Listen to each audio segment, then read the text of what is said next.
Welcome to the Small Church Podcast, the podcast for church leaders who want to make a difference in their communities. We're your hosts, Tony Marr and Bruce Montgomery, and we're excited to be with you today. On this podcast, we'll be discussing the latest trends, strategies, and ideas for effective leadership in small-sized churches. So whether you're a pastor, a ministry leader, or a volunteer, this podcast is for you. Each week, we'll bring you interviews with experienced church leaders who have valuable insights to share. We'll also explore topics like team building, community outreach, spiritual growth, and much more. So if you're looking for practical advice and inspiration to help you lead your church with excellence, you've come to the right place. The Small Church Podcast is brought to you by Higher Ministries. Higher Ministries is an organization that exists to help Christian leaders in the churches they serve through coaching and consulting, all for little or no cost. For more information on Higher Ministries or to find out more about the Small Church Podcast, please visit higherministries.com. Thanks for tuning into this week's edition of the Small Church Podcast.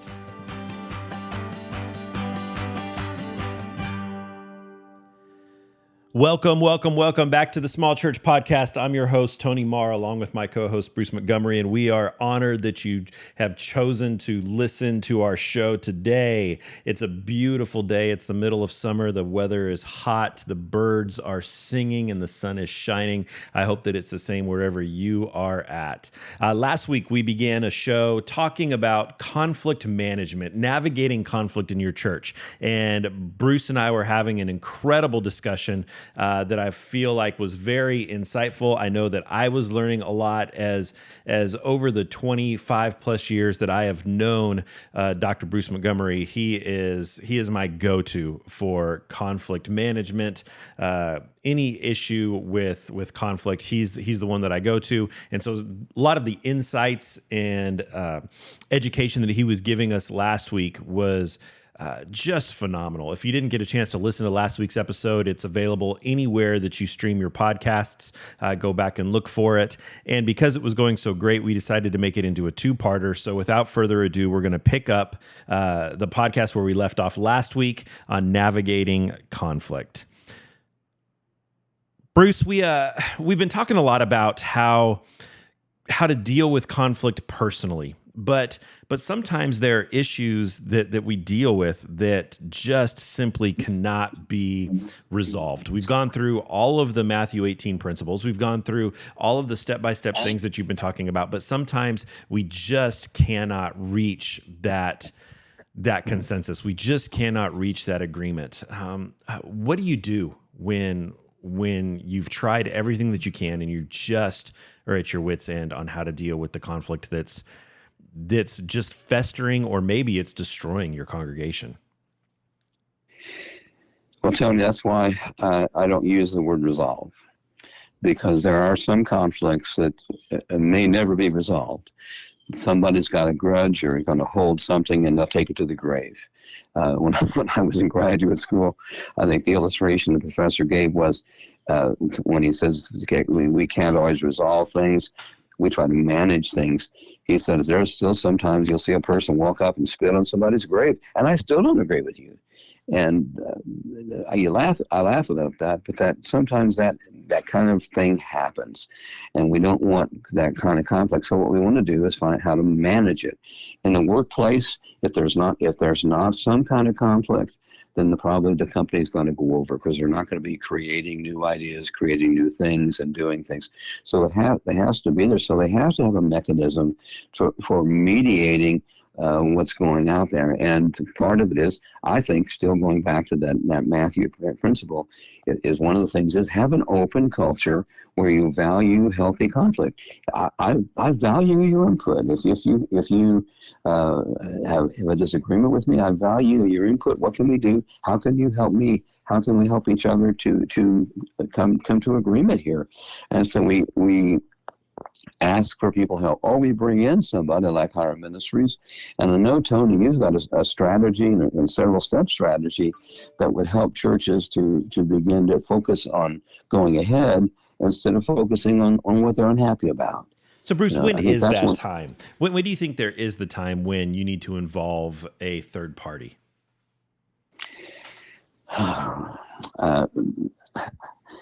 Tony, it's hard to give you a good answer, but before hope is gone, when there's frustration there, you see that tension again, and you see that tension. You see two groups, and they're not getting what they want, and there's tension that they're not still not getting what they want. They're just unhappy, and they're snipping at each other or things. And so that's when that begins to happen. That's where you do it.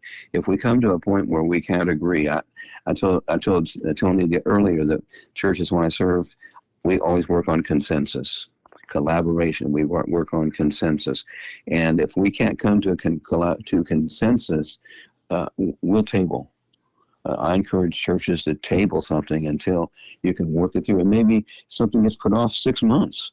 But and as you work through and see how you can fix that, rather than pushing through something because we have more votes than you have votes. I think that's a good way to keep a fight going.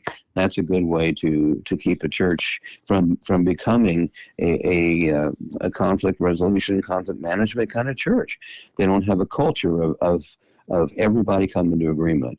And if one person holds out, then we're just going to put it off. We're not going to forget about it. We're not going to forget, but we'll come back to it. But if one person holds out, we'll lovingly talk to that person. We'll lovingly look for a way to get around that.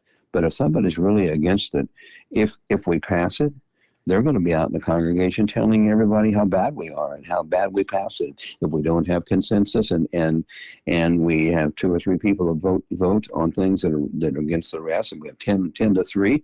10 to 3 is not a good majority, because the 3 who are there can talk all they want to talk badly about the decision and get other people online. So consensus means not that we all agree with the same intensity, but that we all agree that this is the best action. And so we're all going to support it. That's what makes consensus so powerful, Tony. It means that we are all going to collaborate. We're not going to have somebody out there on his own route doing his own thing. We're all going to work together to make it happen.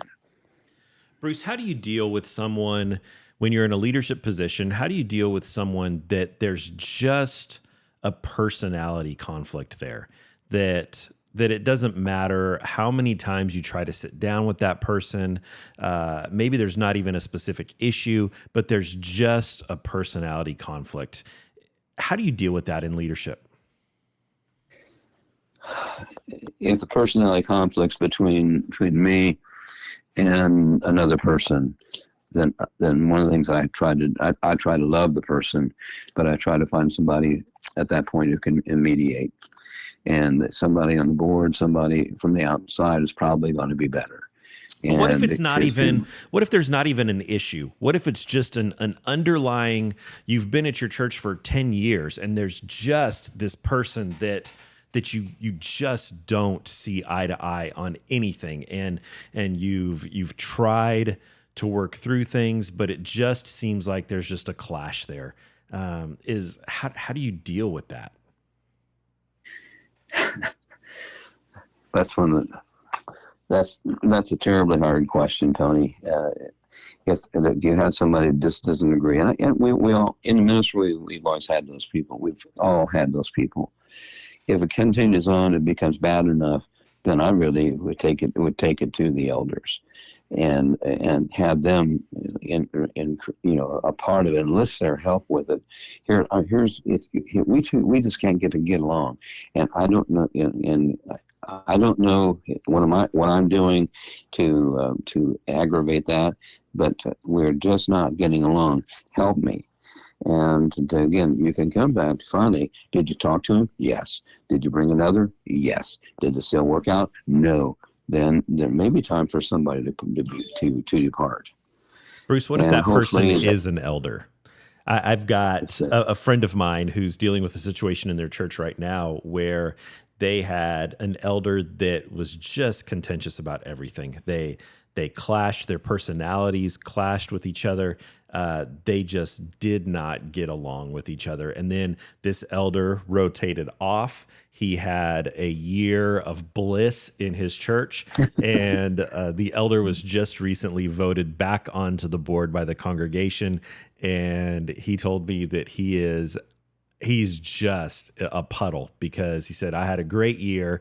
The church experienced incredible movement during that year, where there wasn't this headbutting that took place at every single elders meeting. And now this guy is coming back onto the board. There's nothing he can do about it because the very poor organizational structure that this church operates under, he has no say, no voting rights at all as the senior minister of this church. But now he's faced with 3 more years of having a personal relationship, a leadership relationship with this guy that there's a long history of just simply they don't like each other. The silence on my end is because I don't know what to tell you. If it's that and he has no power, the only power there would be the other elders, and trying to help bring some mediation between them, or seeing enough that we're going to call in somebody and let them look at our structure, look at who we are, and look at what's happening. And if somebody then points, this is the same problem that he's seeing, then they have to address it.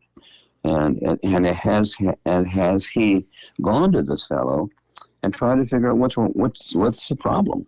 Why is it that this fellow wants to be the one in control, and he doesn't want the minister in control?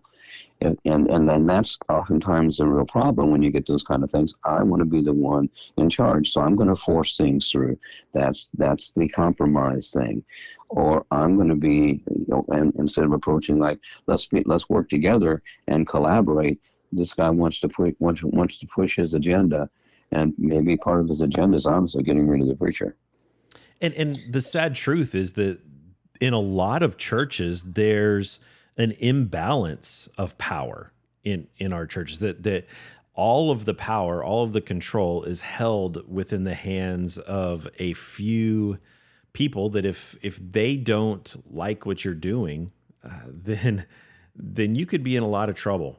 How do power dynamics impact conflict management in a church? I mean, it's just going to, the church is going to explode. If you have all that, and there's several groupings or 2 groupings that are wanting power. Again, how do you negotiate that? There's only so much power around, and so how do we negotiate through that process? And that's what conflict management is all about. But you've also seen how about industry? Look at companies that they can't mediate, they can't do anything with the problem, and so they go to mediation. Even there, they don't do anything with it, and they have a strike. And so now who's going to win this strike? Because if that strike for a company and workers, that's a lose-lose. The company's going to lose money. The people are going to lose money. At church, that's a lose-lose. The church is going to lose reputation in the community. Church is no longer going to be fun to go to or even pleasant to go to. It's going to be painful. So why go? And suddenly people are attending. Even elders are attending less and less and less. And you just see it wither on the vine. And as that happens, I really don't know anything other than to try to bring somebody else in. If you can't do it internally with the steps in Matthew, then I think the next thing is let's bring somebody in who can be impartial and look at this and tell us what's going on, and we're willing to agree to consider their solutions. And if there's still somebody out there, it just sounds to me like somebody's got the idea that he wants to be in charge of the church, and he doesn't like it that other people are.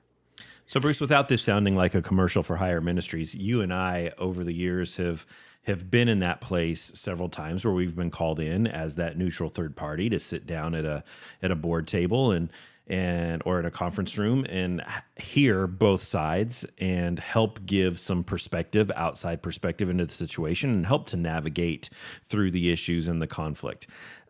Without it sounding like a commercial for Higher Ministries and the services that we offer, how would you suggest that a church go about finding an outside third party if it comes to that point where they need that help? Well, first is look up Higher Ministries. We would be happy to do that. Talk to other churches. talk to other church leaders and see if they have had similar problem. And if there's somebody who helped them through the process. There are other organizations besides our ministries who are doing similar kind of things. And so that would be one of the ways to do it. It would be looking there, but listening to podcasts, listening to other people, and see what their answers are, and see if that sounds like a logical thing to do. But it's going to have I guess it's either this: you go through the pain of fixing the problem, or you die. So Bruce, we have a conflict. We've sat down. We've had a great productive meeting. We resolved the conflict, or maybe we managed the conflict. Maybe we didn't completely resolve it, but we've came to a place where you and I, we feel like we can move forward. We feel like we've got this issue. We've got a good game plan for how we're going to move forward. We pray, we leave the meeting, we leave the coffee shop or the boardroom. It's not done. There's hurt feelings that even though we've all said the right things, even though we're all walking out of there hopefully feeling like we were heard, we were understood, but there's still healing and restoration that needs to take place. What do we do as an organization of developing a culture within our church, developing a value that honors and embraces and encourages healthy conflict management?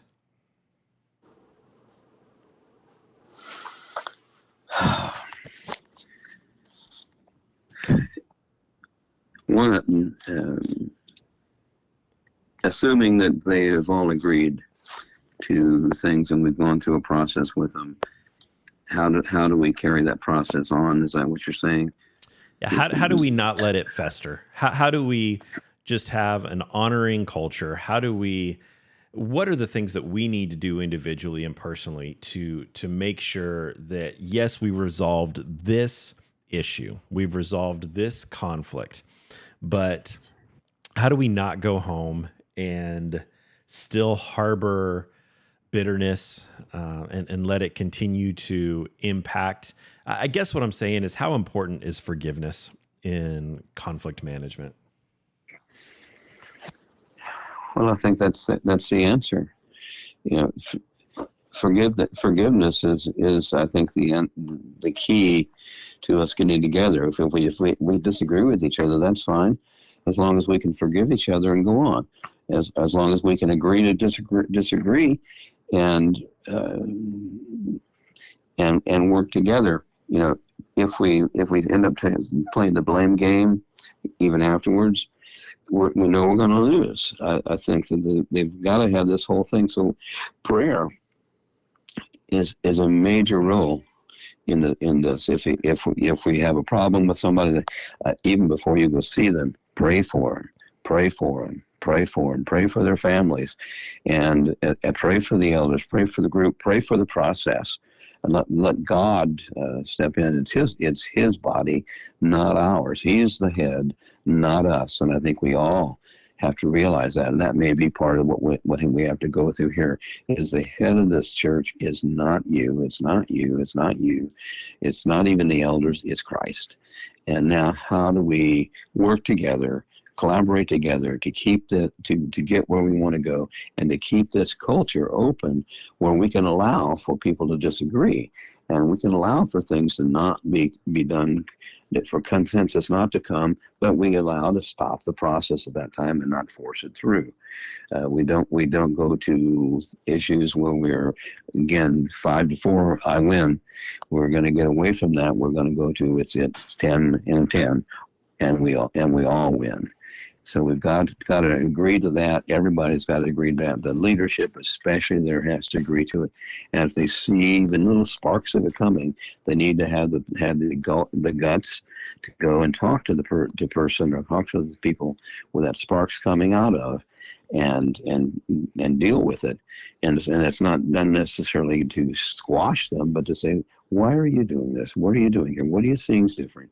Yeah, what can we do to help you stay on board or go and get on board?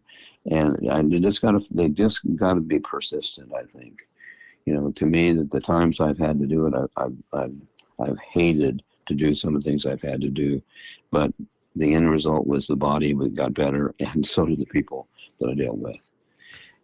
So I've always thought about church assimilation, people coming into church, and always wanted to talk more and more and more about the process of that. But many of the people I read have an extra step in that I don't have, and that's exit.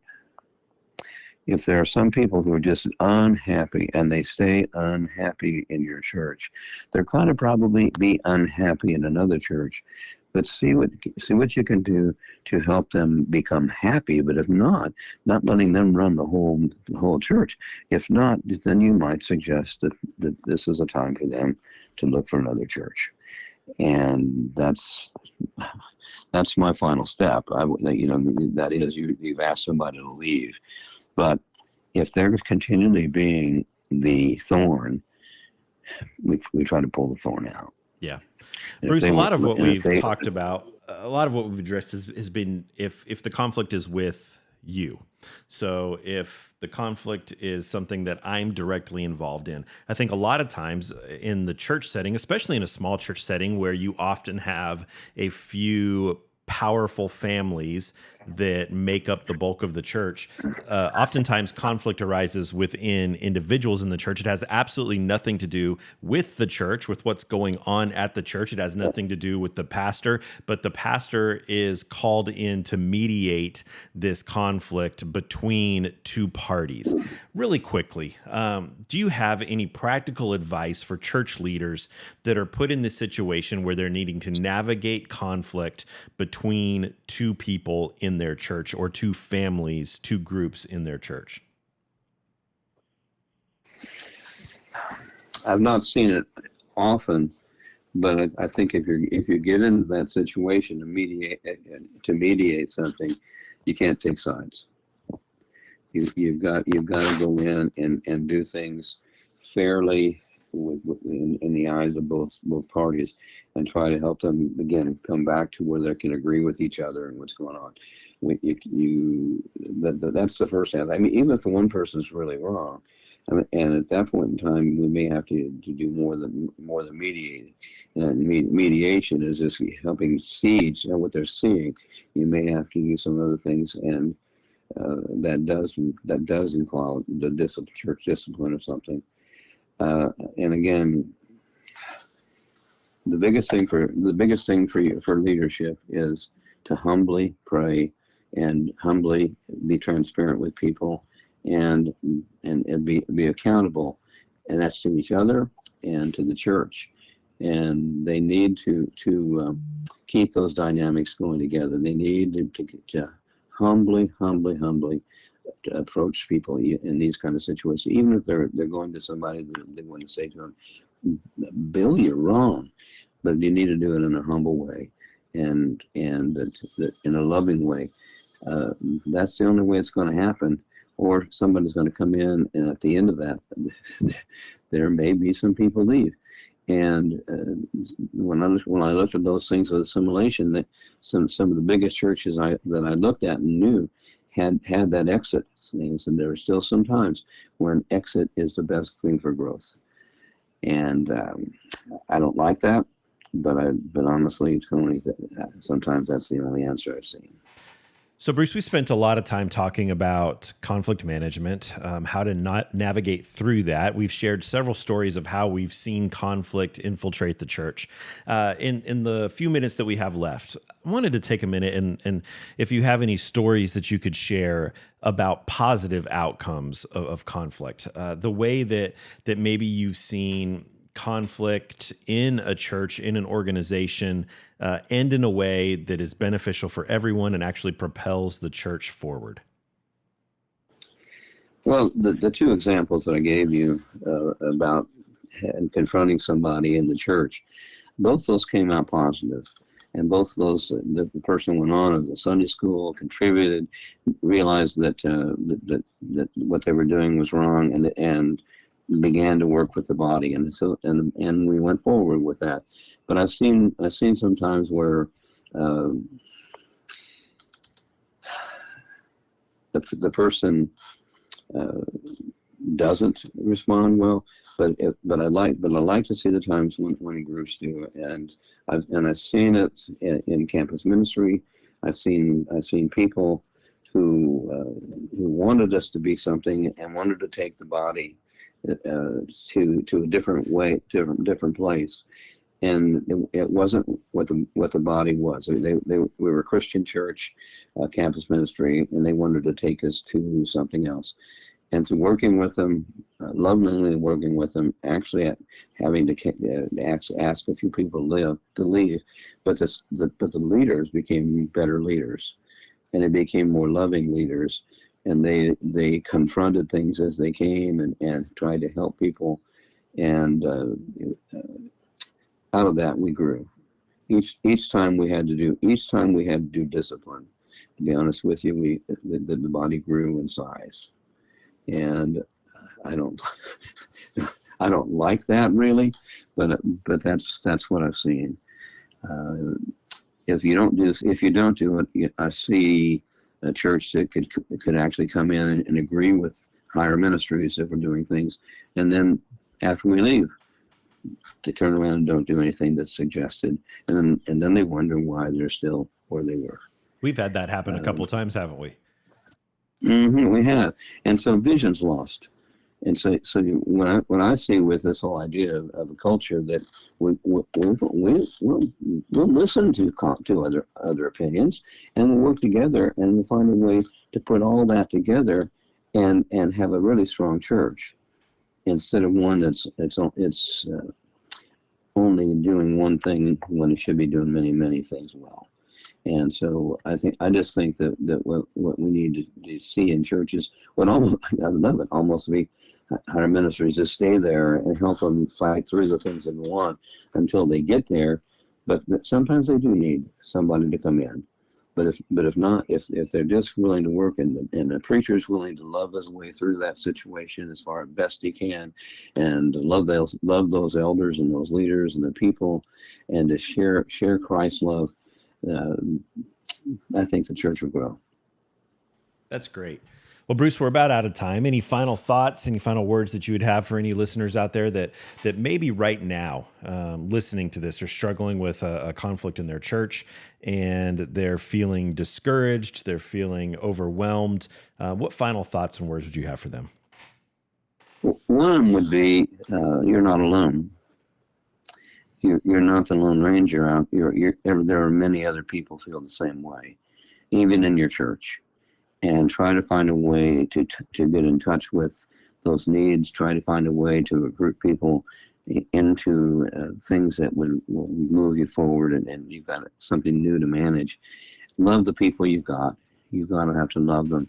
And honestly, really, I'm not trying to make business for higher ministries. If you're stuck in a rut, get higher ministries or some other ministry, or if there's a group of ministers and meet around, and a couple of ministers kind of share with to encourage you, get out of the rut. Get out of the rut. Offer something that's new. Find something that your church can do better than anybody else, and see how well they do it. And that's the best encouragement I can give you. Don't quit. Don't give up. Don't give in. The devil wins. Well, Bruce, thank you so much for spending some time, taking some time on your break from your vacation, stepping away from the shuffleboard and the cornhole to talk with us this morning. I look forward to getting you back here in the studio, face-to-face, in person, sometime very soon. I want to thank all of you for listening to the Small Church Podcast. It has been our pleasure to discuss some of these things with you. If you have any questions on anything that you've heard, if you want to reach out to Bruce directly or reach out to myself, you can find us at higherministries.com. Again, www.higherministries.com. Be sure to tune in next week for the next episode of the Small Church Podcast. Like us, subscribe, follow us wherever you listen to your favorite podcasts, and have a great rest of your week.